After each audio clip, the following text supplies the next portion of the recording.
I just rebooted, so I don't know if all my carefully laid settings went out the window.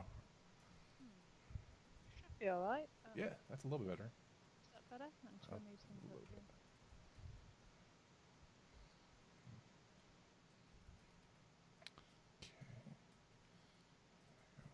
here. Is that any better? Yes, much better. Ah, brilliant. Okay. Cool. Cool. I've had all this stuff in my case, so it's probably all got messed around.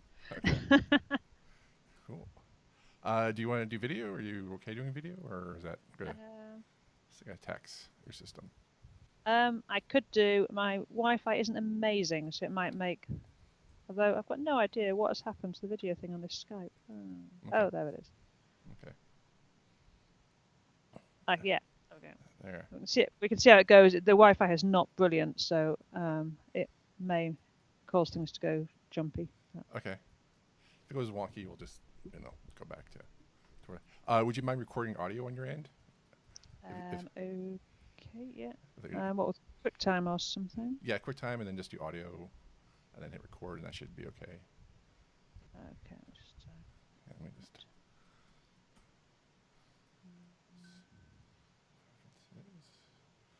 Are you still in California? Yes, yeah. Okay. That's where I currently am. Right, I've got a QuickTime window up there as well now. Okay. Right. Do you mind doing an audio check just for a sentence or two? Yep, that's fine. Shall I just randomly talk about things and see what happens? Okay. Yes. Okay. I think you and I are both soft-spoken, so it's very. That's how to bump you up. I talked to Arlo Balkan last week, and he was just like, so he was like, okay, I'll turn you down just a little bit. Cool. Awesome.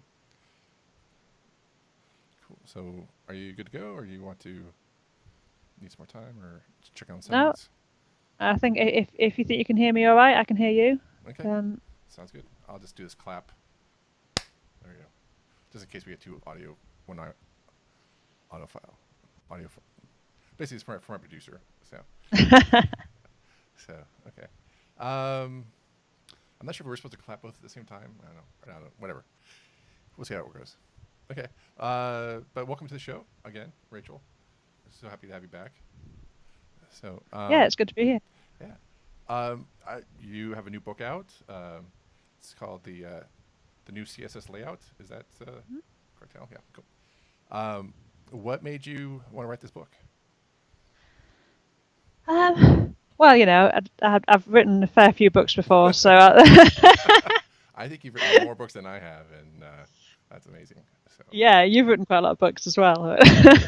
Yeah. So, no, I have been sort of writing about obviously grid layout and speaking about it for about 5 years. Mm-hmm. And one of the things that has sort of become apparent in doing that and in talking to people about CSS is that it's not just grid layout that people need to understand. They kind of need to understand all this stuff that came before and that is still relevant and is still useful. And so what I wanted to do is kind of put all that together into one not too long thing that people could read through and actually understand how layout works.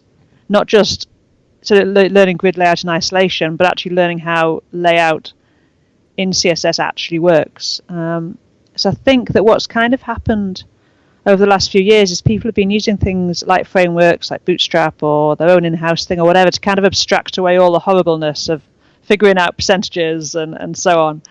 And it's actually left people a little bit kind of almost de-skilled in terms of how CSS really works. And so that was really the thinking, was not just to teach grid, and then that's the reason a lot of people buy the book is they want to learn about grid layout. It's the new shiny thing.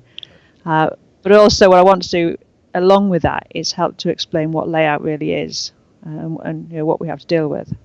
Yeah, and that's one of the things I was surprised was like, because you've spoken about CSS grids and flex blocks for a while, and so when I got a preview copy of the book and went through it, I was just like really impressed. Actually, you wanted to put everything into context in terms of what's gone on before, and so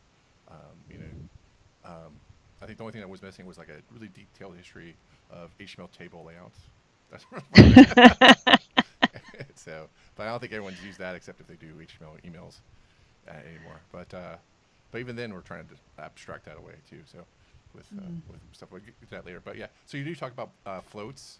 You talk about the clear fix solution for floating layouts, and then you talk about inline blocking and how that was kind of a midway solution. And then you talk about using Displaytable. And so I know we were talking about your new book, and so but you did write a book about Displaytable as I think the main emphasis before this book about that, and so about using tables and stuff like that.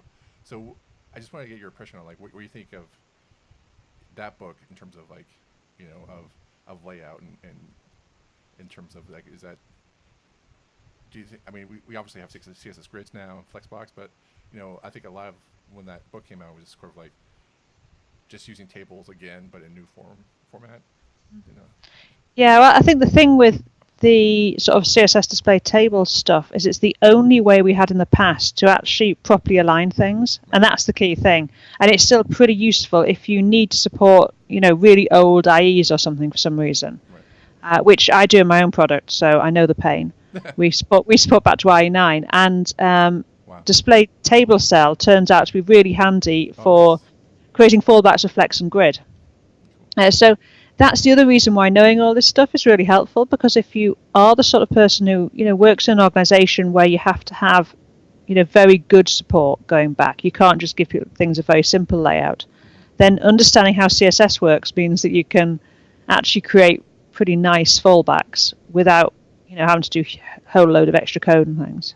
Right. I mean, I was speaking with Dave Rupert about this, and also he blogged about it just recently about I think his blog post is like 4 of loops are bad, and basically he went through, you know, trying to optimize his site, you know, for JavaScript and get the file size lower, and he just really wanted like a for loop, you know, just, you know, basically, and how he got out to it was like he was using all these frameworks, JavaScript frameworks and framework solutions, and so he was realizing like, hey, if I just like hard code the solution into like vanilla JavaScript, I actually get my JavaScript payload to be lower. And then he realized, like, you know, he was actually like using all these transpilers to make his JavaScript, and he realized like the transpiler was actually inflating the cost of his page. And so, and just by examining like, hey, what are we doing? You know, like we're kind of mistaking having our workflow as some sort of like great thing when we're actually not watching what our code is actually producing, or looking at shortcuts to boost the code. So yeah, well, that's it. I mean, it really is, if you customize something for what you're doing, it's generally going to be a lot leaner, because any third-party thing has to solve a lot of problems to make it useful and to make it generic. And so it's the same with CSS, with JavaScript, or with PHP, or whatever. You know, if you bring in some third-party thing, it's probably solving problems that you'll never encounter. And it's whether it's worth that to you. And I think increasingly it's not so much worth it, particularly with things that are dealing with layout, because we've got these newer methods and they're pretty well supported. Right.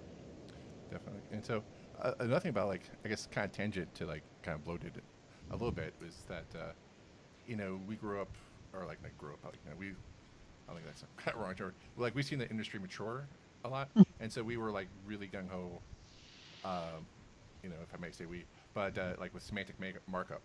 You know, we really wanted to make sure our CSS and our HTML was lean. You know, talk about customization, you get like linear code, and then all of a sudden, you know, I just kind of blinked my eye. You know, I do, like, my fault is like I don't really do a lot of production work as much as I used to. So it just seemed like everyone was like, hey, we'll just put a whole bunch of classes that mean like different things. Like, oh, this class means this, you know, for all this stuff. So I mean, you do mention that in your book a little bit, and so I just want to see, you know, what your point of view like is that in terms of, you know, as someone who's, you know, seen the industry grow, and also like we think of it present, and where you think it's kind of going in the future. Yeah, I mean, I'm fairly laid back about adding multiple classes to things. It can be really useful. It can be a useful way of doing things. I think the biggest issue really with the frameworks is getting so abstracted from actually writing CSS that you forget how to write CSS. I think if you've made a decision that for your particular project, for your particular team, the easiest way for people to deal with the CSS, to deal with styling things, is for them to add a class to things, then that seems like a reasonable decision.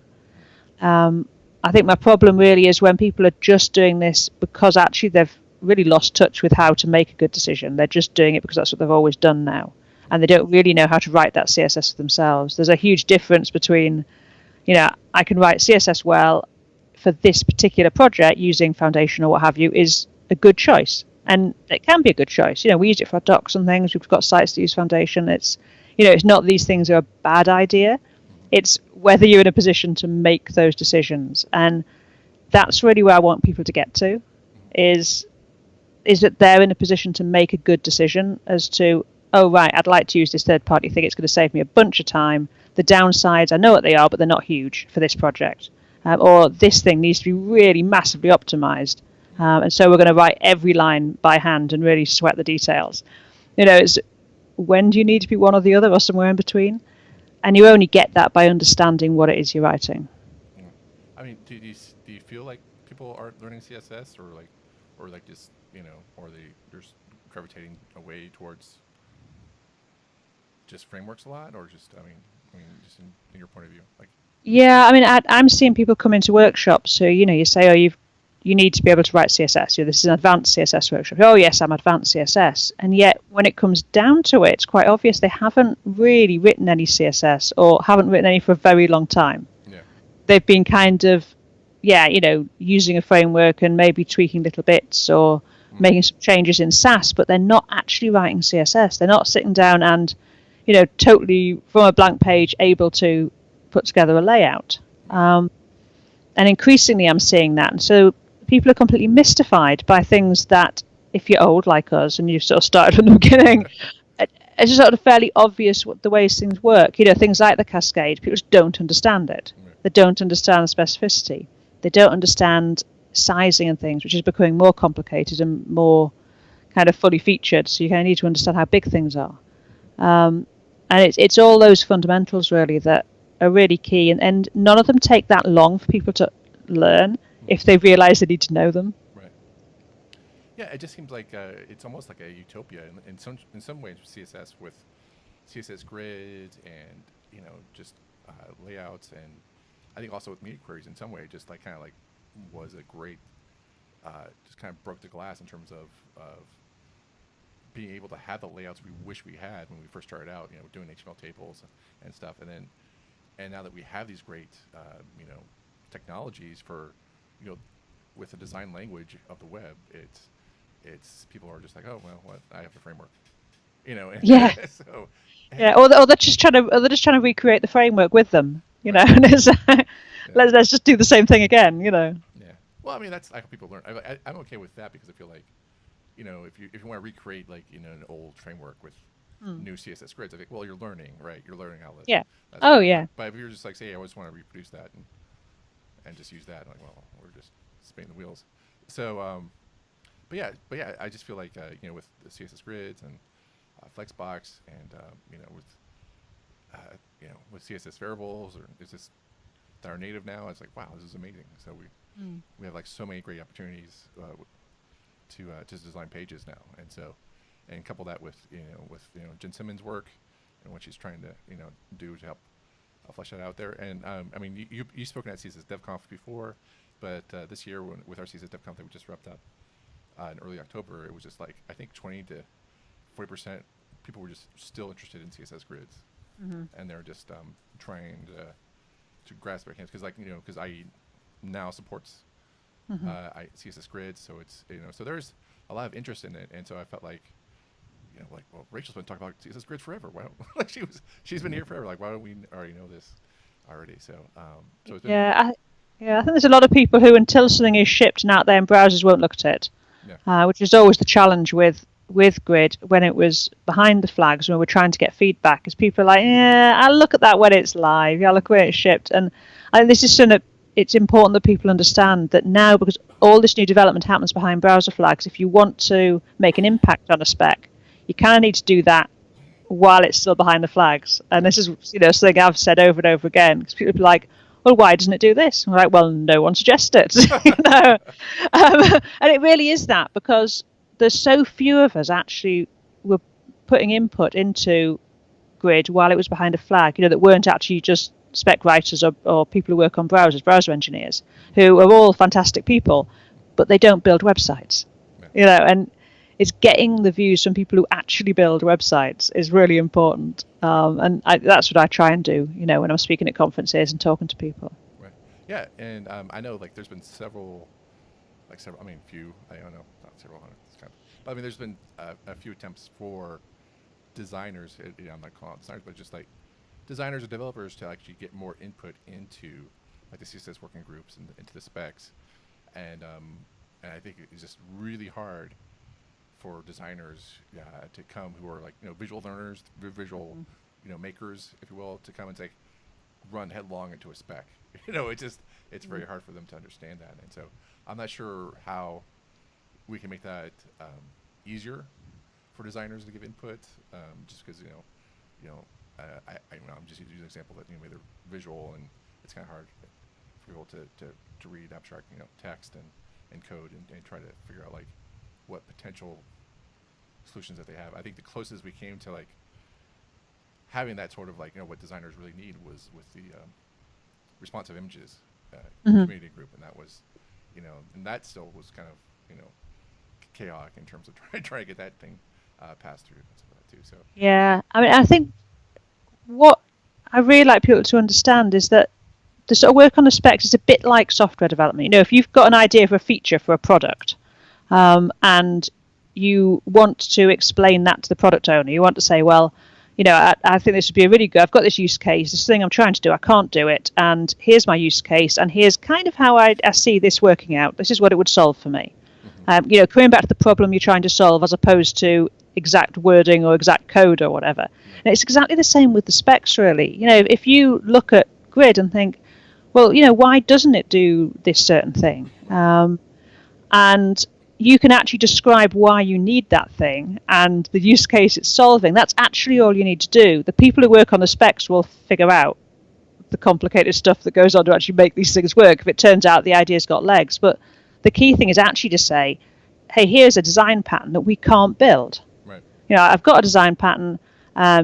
This is what it's used for. And at the moment, we have to do some atrocious hack, or we have to use JavaScript or whatever it is in order to do this thing. And I think that CSS ought to do it.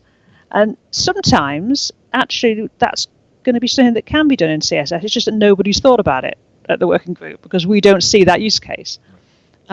So I think you don't need to sort of think, I need to be someone who can understand in depth the specifications. That is hard to get anywhere in depth. And I think most people can read a spec if they put a bit of work into it, but you don't have to kind of work all of the bits out in order to contribute. You just need to know there's a use case and know you can't really solve it. And the thing is, if you come and post something and say, I've got this use case, and someone at the working group says, there's this unimplemented bit of a spec over here that would solve this. Well, great. Then you know that actually it's a browser vendor you want to chase and say, implement this, So, it's a technical world, but people are generally fairly friendly and are interested in those use cases if you can bring them. Well, let's just say if someone's listening right now and they say I have a use case and I've done a little bit of research. I can't solve this problem without massive JavaScript or a patch with JavaScript, and they've done a little bit of due diligence. They'll package up a code example and maybe write up in CodePen or as a test case, say, hey, this is what I want and this is what I built. Where would they go to say, hey, can we solve where would they take their example to? Where would you suggest them go? Really directly to the CSS working group drafts repository on GitHub, which we could always, I guess, stick the URL in the show notes. And so basically, issues on specs are raised just like issues in any open source project. So you can raise an issue, and even if you know which spec it probably relates to, so if you think this is a grid thing, you could always sort of say prefix it with CSS Grid so it shows up. But even if you don't know which spec it really belongs to, you can just put your issue in and say, I've got this use case, I've got this design pattern that we can't do. Here's the details, and someone at the working group will find that and tag it up correctly so it goes into the right place. And those things get discussed. They get discussed in the weekly calls or at the face-to-face meetings. I mean, that's what they're there for. So if you raise something that looks reasonable, if someone realizes there's actually a way to achieve that already, even if it's not implemented, then they'll probably just point that out to you, and that's fine. Yeah, that'd be And great. then and then you know that it can be done, and maybe, as I say, it's a case of having to go and raise bugs against browser vendors and say, look, this exists and we can't do it yet. Please implement. It might be that it's something that then comes around and is like next level of grid or next level of Flexbox or what have you. I mean, it's not a quick process. You're not going to get it very, very quickly because this stuff takes a long time to work out and then get implemented in browsers. But it's worth putting your stuff in because eventually this stuff does happen. As we've seen with Grid, we end up with something that's really useful and that a lot of us have been kind of hoping for a long time. Yeah, definitely. So one thing I read in your book I had trouble understanding. I was wondering if you could just to switch gears a little bit, just see if you talk about explain this a little bit more. Can you talk about like the formatting context and what does that mean? Because I think you were explaining it in the book in terms of CSS floats and what does that mean? Like, so can you just explain that in like in terms of how that means in terms of layout and spec and some of that? So you mean the block formatting context? Yeah. That's what we're. Yeah. Sorry. Just so yes. So I think it's one of those things that people probably know about, but maybe don't know what it's called. And I keep trying to, in my talks as well, I try and use like the real words for things to make sure that people can go and look them up. And I appreciate that so much. But yes, because it's impossible to look stuff up if you don't know what it's called, what it actually is. Right. Sort of. Yeah. So and I think CSS is full of those things, things that we kind of know happen, but we probably don't really have the words for. So basically, a block formatting context is essentially something. It's basically a region of a page, like a chunk of the page, or it might be the whole page, in which it's kind of like a mini layout of itself. So if you've got if you float something, the things that has a block formatting context. So if you float something, you float things inside it. They don't. The border on the float won't jump up above the other floats. That's because it creates a block formatting context. And things like so absolutely position things create a block formatting context. And so basically, it contains everything inside it. So things like floats won't poke out of it, and so on. That's probably the main kind of behavior that people understand of a BFC is that floats won't escape from it. And so we've got this new value of display, which is flow root, which basically allows you to create a block formatting context. So say everything inside here, just stay inside this box. And that's what flow root does. If you set overflow to hidden or what have you, that contains floats as well, which is probably somewhere that people have come across doing this, although they won't realize that's what they're doing. Okay. So yes, so it's just one of those things that I think people probably know happens because they've done the kind of overflow trick to contain their floats, Right. but not what it's doing. Yeah, I think I was trying because I was reading your book. I was like, I don't think I've ever heard of this, but yet I've probably rely on this happening so much time. Yeah. So I was just like, and so yeah, thank you. Yeah, thank you so much for talking about that. But yeah, and I used overflow heading I was trying to solve a problem with CSS like 3D perspective of this thing extending so much because I had this thing like perspective and it was just walking out the page layout, and I was just like, let me try overflow hidden. And I was like, oh wait, I just solved the problem. That was great.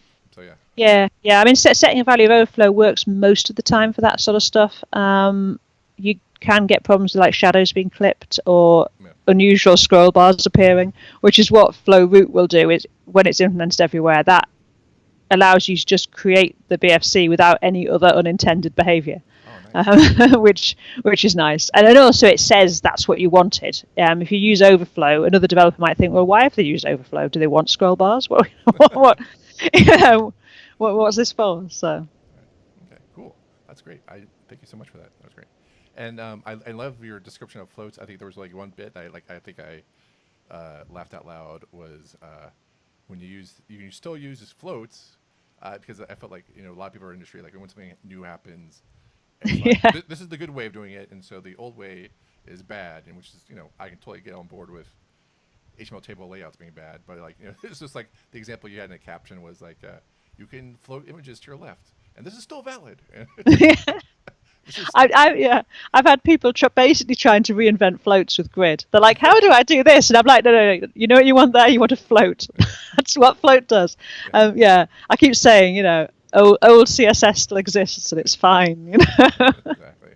So that I just want to say that I was very happy with that. That made me laugh out loud. So yeah, it's but so and then you also in the book you also mentioned multi CSS multi-column columns in your book. So I was just really impressed with the book in terms of like I was expecting like pretty much a book of your talk, but I felt it was like even more than what I was expecting because again we talked about the context of CSS layout in the history and putting in that context, but also you looked at other things beyond CSS Grid, and one of them was the multi-column in CSS. And so I really wish people, I'm not sure, like just my looking around, I just haven't seen a lot of people pick up multi-columns in CSS in terms of their work. So I actually sat in on a responsive web design course, and we're trying to like just kind of just kind of helping people out, but also trying to like learn like how do you teach responsive web design, like how do other people teach it. And it's just like, so I was in this course like, well, why don't we not do all these freaking mini queries and just use multi-columns for this one portion of this page. Like yeah, I guess we could. Yeah, I guess. Like, Yeah. Well, I said multicolor is interesting because it's kind of the first thing that behaved like that. That said, well, what is my available space, and I'm just going to make 3 columns out of this space. And it kind of looks forward really to what we've got with Flexbox and Grid. And I think part of the problem with multicolor is people think of it as being sort of newspaper-like columns, and like that's not a great reading experience. no. But it's good for small things. I use it a lot for collapsing down small UI elements. Like I've got some checkboxes, and they're in a big long list, and I just want to collapse them down, so they've only got like one word next to each of them or something. Multicolor is handy for that. There are a whole bunch of bugs with multicolor. It kind of got the spec actually got a bit abandoned, and I'm now co-editor of that spec, so I'm trying to fix it because hopefully we can, because there are bugs and there are things that aren't implemented in one browser or another because the spec kind of never got finished. So that's really where we are with that. It's trying to get the spec finished so that we can then get the bugs fixed.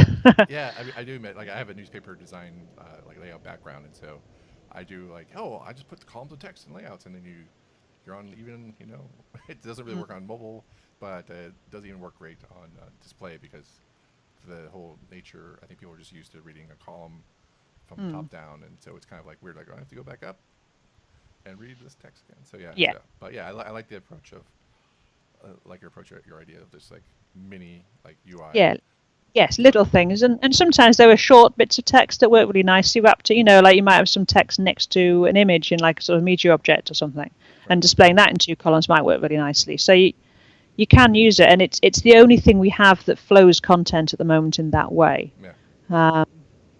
Everything else you kind of have to have elements which you then choose yourself what's going to go into each element. So it's a bit of a different kind of layout. Yeah. So like I mentioned briefly like multi-column, like I like it because of it's in this class I was talking about like it was mini query, we'd have to use mini queries. It's like I'm just really interested in doing responsive design without having to rely on mini queries. And so like I love viewport sizing. I love that so much. Is there like anything on the horizon or thing now that just that we could tackle and use for kind of a mini query-less way of doing that? And I think it's kind of like, I'm not sure if that's just something I'm really into and no one else is into, but I just felt like asking your opinion about that. And so yeah, I think there's a bunch of stuff in CSS sizing. So we've got some keywords. There's min content, max content, and fit content, which are implemented in Grid. You can use them for track sizing, and they're worth looking at because they let you do things. So like fit content, you can use that as a keyword in a track sizing, and you basically pass in a value. So it's fit-content, then in the brackets you put a length there. So say if you had fit content 300 pixels, what would happen is the track would get as big as the content size. So if you had a string of text in there, it would keep on growing until it got to the value you'd specified, and then it would stop. The advantage of this is you could have things like a component which has an image and some content, and sometimes that component has a little tiny image in, and sometimes has a big image in. By using fit content, you can stop the image growing too big by sort of having a maximum value, but little images will just make the track very small, so that you can have this sort of very flexible component.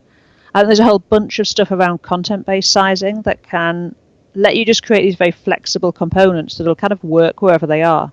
So that's quite useful and means you don't have to sort of overly specify everything with media queries in order to make it behave. Okay, cool. Thank you. Take a look at that. Cool. And another thing in your book that we have now with CSS Grids, just talk about, is source order versus display order. Mm-hmm. And so I think that will, I just love the idea that we don't have to worry about. We can actually create, I'm assuming we can just create again, a semantic page where we just have like top, bottom, like in terms of order of importance, and then we can go back with CSS Grids and say, hey, okay, well, this is where I want things when they're displayed in a desktop or versus out in mobile, stuff like that too. So. Mm-hmm. Yeah, I mean, to some extent, you have to be still fairly careful in that what you don't do is kind of create an experience which is horrendous for anyone keyboard navigating. Yeah. So any user agent is supposed to follow the source order and not the display order. Right. In terms of, so if you're like tabbing around the document, for example, because you're using a keyboard. Okay. And so it's quite easy to create a horrible mess. If you're starting to reorder things, it's very tempting in Grid just to move things all over the place because you can.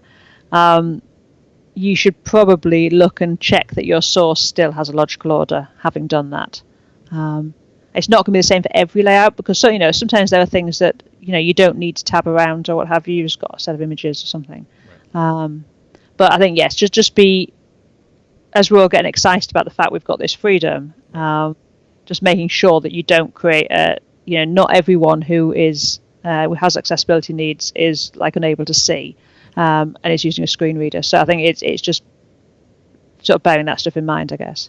Okay, so are you afraid that someone would just have a source order, like either have a really badly marked up page, like they put things in a different order, and then they have a nice page layout, and they tab weird, or vice versa, where they have a nice page where the content's like main importance to lower importance, and then they just walkify the layout of the page where they put like the minimal stuff on the page up front, and so people are tabbing around.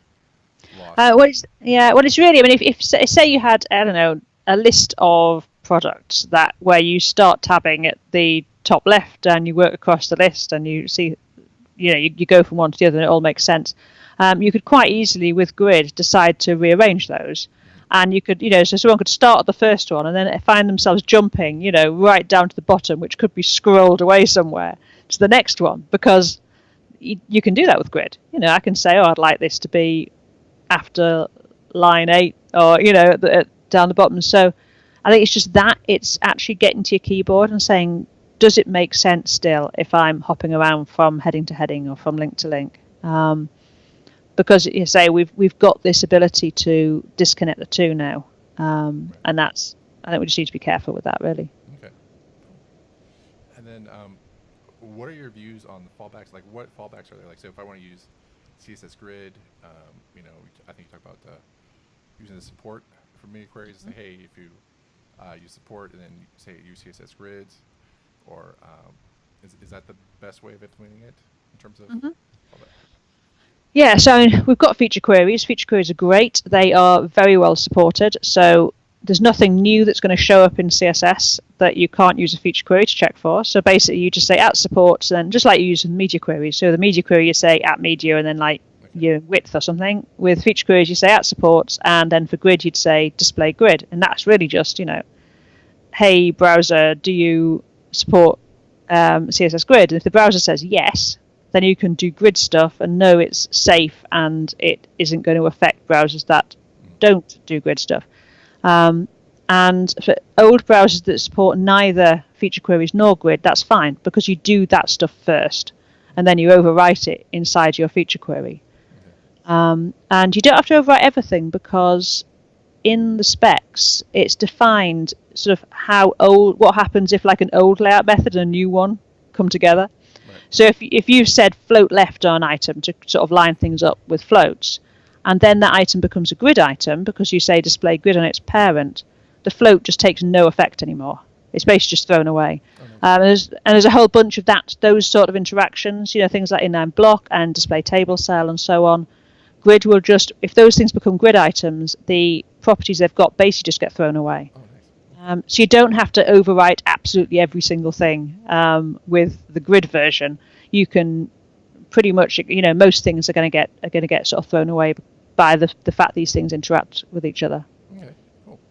And then, I just, in my personal view, is just like I would just do feature queries, like you mentioned, and just serve up a really nice print style sheet. Just like, hey, here you go. If you don't have Yeah, I mean, actually, you have to kind of make those decisions based on what your site's like and the visitors. And the other thing to remember is that there is an old version of Grid in i10 and 11. This spec came from Microsoft in the first place. So you can create pretty nice fallbacks with that old version, but it is very different from new Grid.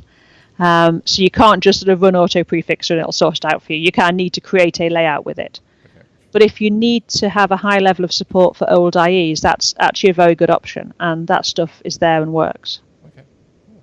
That's great. And then one thing you mentioned is like I guess the future for styling for non-rectangular grid elements. Mm.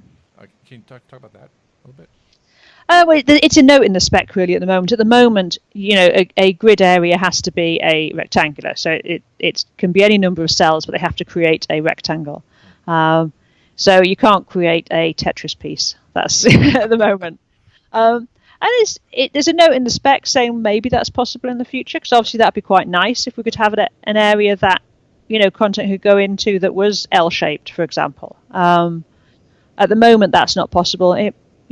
If people have use cases for that sort of thing, it makes it more likely that it would get implemented. So, that's the sort of stuff that if you're coming up against and you think, it'd be really useful if we could do this, and I've got a use case for it, well, that's exactly what to go and post to let us know that you've got a use case. Well, I got a use case. It's my phone has a notch in it. So how do I design around that? I don't know. Yeah.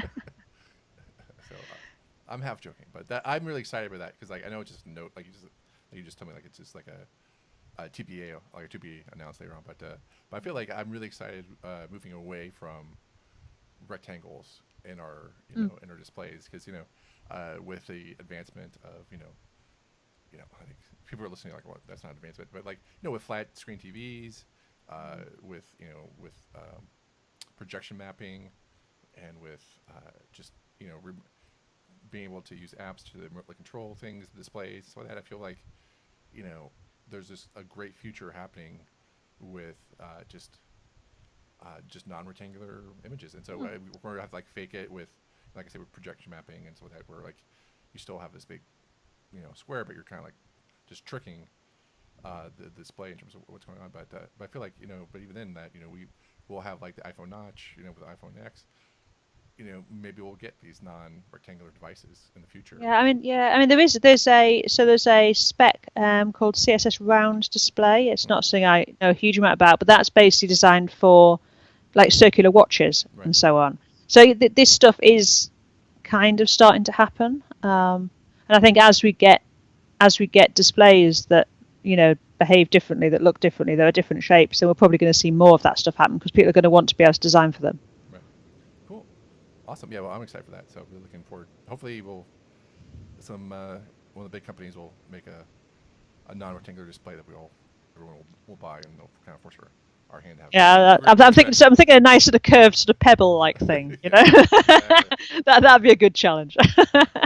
Awesome. I do want to talk about something else in the future, but I just want, in case anyone wants to drop off, it's the new CSS layout. It's book number 24 from a book Parts. It's a nice, I think it's blurple. It's like a blue-purple color book. I'm not really sure what color you have. for your book, for the new book apart. But yeah, cool. Definitely pick it up. I totally enjoy the book. I do want to talk about your business Perch. I just want to see what the state of it. What, just in case people don't know what it is. Can you describe what solutions Perch solves? What I know you have other products in the Perch lineup, and I just want to talk about the state of Perch and what and how that is. Yeah, sure. So Perch is a content management system. It's PHP and MySQL. You host it yourself, and it's getting on for being 9 years old. We've been doing this for quite a long time. We're on to version 3 now, and basically, Perch, we've kind of two products. Perch is essentially a drop-in CMS for web designers. If you've got, for instance, a static-ish site, it's really just a set of pages that you want to edit small parts, but you want to edit in a way that maintains all your nice markup and lets you use the markup you want to use, and so on. That's really what Perch is designed for, to be kind of quick and simple. You don't need to turn your whole site into a theme to use it like you would if you were going to, say, implement WordPress. And then we've got Runway, which is kind of uses the same templating engine, but it's much more for your sort of big content-based site. But again, taking this idea of having lots of structured content, and that's got an API to run headless. So if you need to get your content out as JSON to put it into an app or what have you, you can do that with Runway. Oh, nice. That's awesome. So yeah, so they're kind of two sides, and they share a templating engine. And a lot of people use both products. They'll use Perch for their small things and Runway for their big things, because all the templates are the same. Oh, nice. So which means you're not having to, people who just work on the templates. Often people as designers work on the templates rather than the developers. They're not having to learn 2 different languages to do that. Cool, awesome, great. Well, thanks so much for the update about that. So, and I guess what's the URL if people want to learn more about Perch? If you go to grabaperch.com, that's where we are. Cool. And the book is The New CSS Layout, and that's available at abookapart.com. Cool. And how can people find you on the web? Well, I am at Rachel Andrew on Twitter and most other places, and my personal site, and where I have a lot of sort of CSS information and things, is rachelandrew.co.uk. Cool. Well, thank you so much for being on the show. Really appreciate it. It's been good to be here. Thank you.